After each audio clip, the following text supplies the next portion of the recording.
2-1. And we are here for the Codes, Fair, and Farmers Market Committee. We have 2 items on our agenda. I have determined that we have a quorum and took attendance, but since we are meeting virtually, let me read this motion, and if after I do, I could get a motion and second. Pursuant to Governor Lee's Executive Order number 65 regarding electronic meetings, I make a motion that this committee meeting agenda constitutes essential business of the Metropolitan Council and that meeting electronically is necessary to protect the health, safety, and welfare of Tennesseans in light of the COVID-19 outbreak. Can I get a motion to do that? Second. All right. Awesome. And I believe we need to take a roll call vote on that motion. Councilman Sledge is not here. I vote yes. Councilman Hall. Council Lady Hancock. Aye. Council Lady Johnston. Aye. Councilman Pulley. Aye. Council Lady Roberts. Aye. Councilman Swope. Yes. And Councilman Withers. Hey. I think I got a yes on that. And Councilman Young. Yes. All right, so 1, 2, 3, so 8-0. All right, thank you. We have 2 items on our agenda. The first is a resolution, RS 2026-77 by Withers, Syracuse, Taylor, Evans, Toombs, and O'Connell.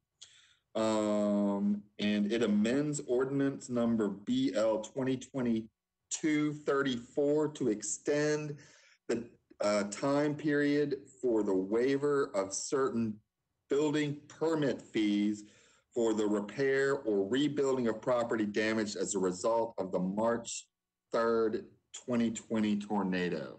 Okay, thank you. And Councilman Withers is with us. Would you like to speak to this resolution? I would just appreciate the original authors of the original legislation for bringing this forward. This has been very helpful to some of our homeowners and others who are trying to rebuild from the tornado. We have extended it a couple of times.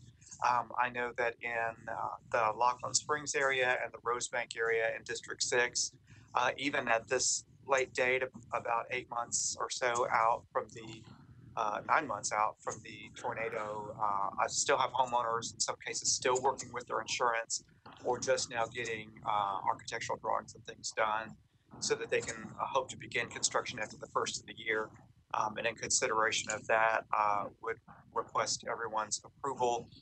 If I may, I would like to ask a clarifying question of Director Herbert, if he's still with us. I believe he is on. Director Herbert, you have the floor if you are with us. I am. Thank you very much, Councilman Cash. Yes. The Codes Department has no objection to this resolution. We support it. Thank you, Mr. Herbert. One item, if you could provide clarification, I guess for me and for the other members of the committee. I know it is spelled out pretty clearly in the legislation, the original legislation, that in order to qualify for this fee waiver, that the property owner or representative needs to provide an affidavit indicating that these fees would not otherwise be covered by insurance. So that part's pretty clear. The other piece that I wanted to see clarification about is I'm starting to have some of these properties change hands, whereas the homeowner has sold the property and another person has bought it. Is this fee waiver limited to the original homeowner at the time that the tornado struck, or is it transferable? Councilman Withers, we've been applying this as applicable to the property because I think the original ordinance talked about tornado damaged properties and the building permits associated with those properties. So we've been limiting it to the property itself. And if it was damaged by the tornado, then we've been waiving the fees irrespective of who the owner might be. Okay, well, thank you for that. I just wasn't clear about that. That's very helpful because I know that has happened a few times, but I appreciate that clarification. So other than that, I have no further questions unless other members of the committee do.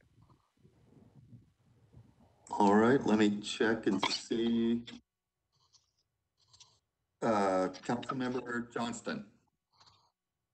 Is that something that we would want to limit? You know, I understand wanting to help those homeowners out. They're trying to put their lives back together, but if they sold to someone else or a developer or whatever, is that the original intention of the legislation? And I see Hannah's raised her hand. I have some clarification on it. This is Hannah Zeitlin. So in BL 2020-377, which was, I believe, the initial extension of the waiver, there was language that was added to the original bill. I apologize. This kind of maybe gets a little confusing. But so this amended the original bill, BL 2020-234, to say that the permits had to be obtained on or before September 30th, 2020, which has now been extended, provided that the permits obtained after July 1st, 2020 must be for properties for which there has been no change in ownership since March 3rd, 2020, in order to have the permit fees waived.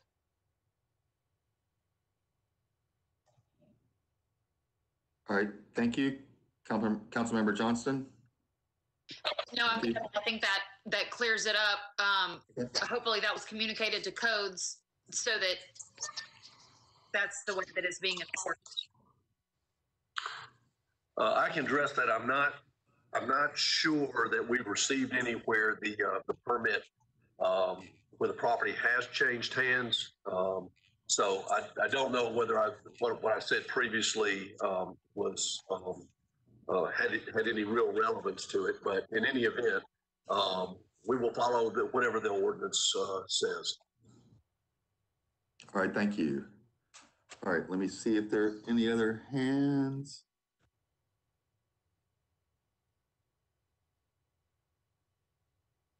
I don't believe I do. So are we ready to vote? All right. All those in favor of resolution RS 2020-670. Oh, I need to do a roll call then. All those, I'll do a roll call vote for 2020-677. If you could let me know if you're in favor or against. Councilman Sledge, has he joined us? I am an aye. Councilman Hall, is he with us?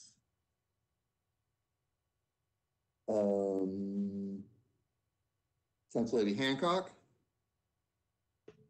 Aye. Council Lady Johnston? Aye. Councilman Pulley? Aye. Council Lady Roberts? Aye.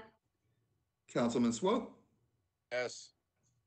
Councilman Withers? Aye. And Councilman Young? Aye. All right, with a vote of 8 in favor, 0 against, we have passed or recommended approval for 2020-677. Our next item on our agenda is 2025-51 by Sledge, Stiles, O'Connell, Sepulveda, Benedict, Toombs, Bradford, Welch, Porterfield, and Murphy. And it amends the Metro Code relative to the issuance of certificates of occupancy and stop work orders. And I do know I did receive communication from Councilman Sledge that he wants to defer this one meeting. Can I move to defer one meeting? Second. All right. Is there any discussion on the bill? Any questions? I know Director Herbert sent me some communication today in regards to the Metro's enforceability of TOSHA rules. Director Herbert, did you want to address that, or we can wait till it comes up again? Whatever is the pleasure of the committee. I'm happy to either way or wait, whatever your pleasure is. Okay. Since it seems to be, since the bill seems to be in progress, I think why don't we wait and see what state the bill is in next at the next meeting. So, any other discussion? All right, let's vote on BL 2025-51. Councilman to defer 551. Councilman Sledge, I'm assuming he's still not with us. I vote aye on the deferral. Councilman Hall. Council Lady Hancock. Aye. Great. Council Lady Johnston. Aye. Councilman Pulley. Aye. Council Lady Roberts. Aye. Councilman Swope. Yes. Councilman Withers. Aye. And Councilman Young. Aye.